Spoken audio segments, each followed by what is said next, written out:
Faccio davvero fatica a capire questo arrivo di questi 40 immigrati, no, perché voglio dire, se questo è il governo di centrodestra, la vedo un po' dura.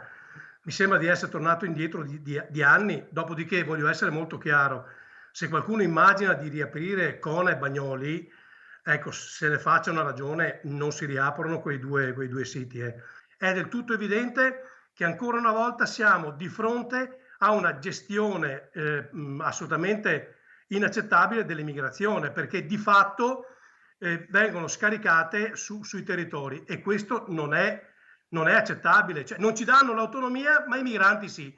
Adesso, per carità, va tutto bene, ma non è che il Veneto è qua per accogliere tutto e tutti e chiunque. È evidente che quello è un fenomeno che è stato agevolato in passato e che quindi l'idea che si possa partire dalla Libia sfruttati dagli scafisti, dai delinquenti che su queste persone speculano, non si possa fermare in un minuto. Mi pare una cosa talmente palese che non è che noi oggi abbiamo professato, certo che abbiamo dei progetti in testa, ma non è che da oggi a domani possiamo bloccare le navi in Libia senza aver fatto degli accordi. Se le navi partono e arrivano in Italia, è evidente che poi la redistribuzione non avverrà mai perché nessuno poi è disposto ad accoglierli. Le navi che battono altre bandiere, che sono quella norvegese e quella tedesca, sarebbe bene reindirizzarle direttamente verso i loro paesi d'origine.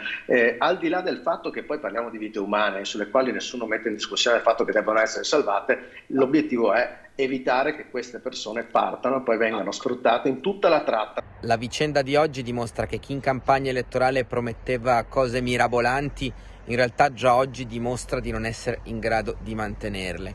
L'immigrazione è un fenomeno complicato e ancora una volta lo Stato, come è capitato con i governi del passato, lo scarica sui territori, sui comuni, e invece servono regole chiare, precise. Chi ha diritto di restare in Italia deve essere formato e avviato al lavoro, visto che tantissime aziende nel nostro territorio non trovano personale. Chi chiaramente non ha invece diritto di star qui va riaccompagnato tramite accordi internazionali nel paese d'origine. Servono regole chiare e non serve la gestione caotica che già oggi si profila.